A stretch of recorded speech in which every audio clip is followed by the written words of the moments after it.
मन्नत की जान खतरे में आ गई है। सीरियल मन्नत में काफी इंटरेस्टिंग ट्विस्ट आ रहा है। वो कहते हैं ना कि कुत्ते की दुम 100 साल नली में डाल के रखो फिर भी टेढ़ी की टेढ़ी रहती है। ऐसा ही काम मल्लिका कर रही है यहाँ पर। जैसे ही उसे पता चलता है कि मन्नत और विक्रांत दोनों अपनी फर्स्ट डेट पर जा रहे हैं, वो प्लान करती है मेजबानी में जाकर धोखे से उस अवन के तार को उल्टा सीधा लगा देती है जिसमें मन्नत ने विक्रांत के लिए एक खाना उसका स्पेशल डिश तैयार किया हुआ था। उसके इस पहले डेट को खराब करने के लिए मल्लिका फिर से रिस्क लेती है और वहां जाकर फंस जाती है। जल्दी ही विक्रांत को पता चल जाता है कि ये सारा किया कराया मल्लिका का ही है। अब सवाल ये उठता है कि अब मल्लिका की इस गलती के पीछे जो रीजन जो भी रहा हो, कैसे खुद को बचाएगी मल्लिका, और विक्रांत क्या इस बार भी उसे माफ कर देगा? और इतना सब कुछ होने के बाद भी नीतू जी का तो सेम रवैया है। अब विक्रांत मन्नत को बचाने के लिए जाता है जिसमें उसका हाथ जल जाता है, और ये बात देखकर नीतू जी गुस्सा हो जाती हैं और मन्नत से कहती है कि तू है ही मनहूस।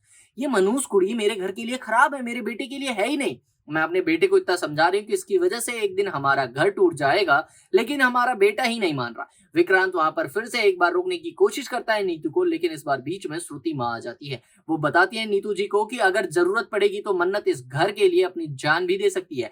हर बार उसने आपके घर को बचाया, आपके बेटे को बचाया, और फिर भी आप हमेशा मन्नत को ही कोसती रहती है। आपकी ये कुड़ी जिसे आपने अपने बेटे विक्रांत के लिए चुना था, उसी की वजह से ये सारा कुछ हो रहा है, लेकिन उसकी गलती आपको दिखाई नहीं देती, सिर्फ मेरे मन्नत की गलती दिखाई देती है। मेरी मन्नत हीरा है और आपके बेटे को मिलने के बाद दोनों की जिंदगी संवर जाएगी। दोस्तों, मन्नत की तरफदारी करने के बाद भी नीतू का मन नहीं बदलता। हालांकि मैं यहाँ पर बता दूं, नीतू के मन में एक और डर है। नीतू का जो पुराना पाप है जिसमें उसने अमन को चुरा लिया था और विक्रांत बना लिया था, वो लोग लौट आए हैं। धैर्य और विशाखा अपने बेटे को, अपने भाई को लेने लौट आए हैं, और जल्द ही ये खुलासा हो भी जाएगा क्योंकि धैर्य ने इस प्लान पे काम करना भी शुरू कर दिया। तो कैसे बचाएगी विक्रांत को, और कैसे अपने विक्रांत को अमन नहीं बनने देगी? नीतू क्या करेगी अपने बेटे को बचाने के लिए, क्योंकि उसके पास ना कोई सबूत है ना कुछ, और सारा सबूत धैर्य ने इकट्ठा करके रखा हुआ है। जल्दी ही विक्रांत इन सलूजाओं को छोड़कर चले जाएगा अपने असली मम्मी और भाई के पास। तो दोस्तों, क्या इसका इल्जाम भी मन्नत पे लगना चाहिए? हमें कमेंट बॉक्स में लिखकर बताएं, और ऐसे ही धमाकेदार ट्विस्ट को जानते रहने के लिए चैनल को भी सब्सक्राइब करें। मिलते हैं अगली वीडियो में।